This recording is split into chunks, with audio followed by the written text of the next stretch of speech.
High above Dublin, on Montpelier Hill, sits a ruined hunting lodge. No lights, no caretakers, no peace. Locals say if you stand there after midnight, you won't be alone, because something still lingers from the nights when men invited darkness itself inside. In the 1700s, a secretive group of aristocrats gathered at this remote lodge. They called themselves the Hellfire Club. Officially, a gentleman's social club. Unofficially, blasphemy, occult rituals, and games that mocked heaven. But according to legend, one night they went too far, and something answered. The Hellfire Club members were wealthy, powerful, and reckless. Stories claim they drank heavily, gambled wildly, and held mock religious ceremonies designed to shock society. But whispers spread that their entertainment turned darker. Pentagrams scratched into tables, strange chanting in the night, an empty chair always left open for the devil himself. Whether it began as a joke or not, the atmosphere in that lodge changed. Servants refused to stay after sunset. Even the wind around the hill seemed to howl differently. The most terrifying legend tells of a stormy night when a stranger knocked on the lodge door. He was welcomed in for a card game. Charming, calm, smiling. But as the game continued, one player dropped a card. When he bent to retrieve it, he saw something that froze his blood. The stranger had cloven hooves instead of feet. Before anyone could react,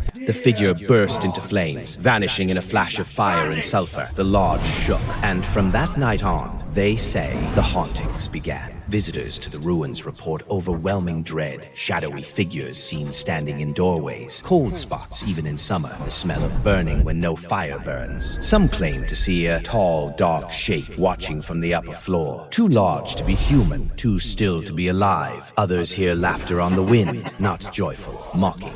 One recurring apparition is a massive black cat, said to have glowing eyes and a presence that radiates pure malice. Occult investigators who held seances there in the 20th century claimed to contact something inhuman, after which one member was scratched by an unseen force. Moments later, witnesses reported seeing the giant cat staring from the shadows. Guardian, demon, something left behind. The lodge itself was built using stones from an ancient burial site, a prehistoric tomb, disturbed to create a playground for sin. Some believe the land was cursed long before the Hellfire Club arrived. Others say the club simply opened a door that should never have been touched. Either way, the hill has never felt right since. Today, the Hellfire Club Lodge stands in ruin, battered by wind and rain. But locals still avoid it at night, because some say the rituals never ended, the laughter never stopped, and the guests they invited never left. If you love chilling legends, haunted history, and stories where myth and darkness collide, subscribe, hit like, and turn on notifications, because the next story might come from somewhere even closer to you.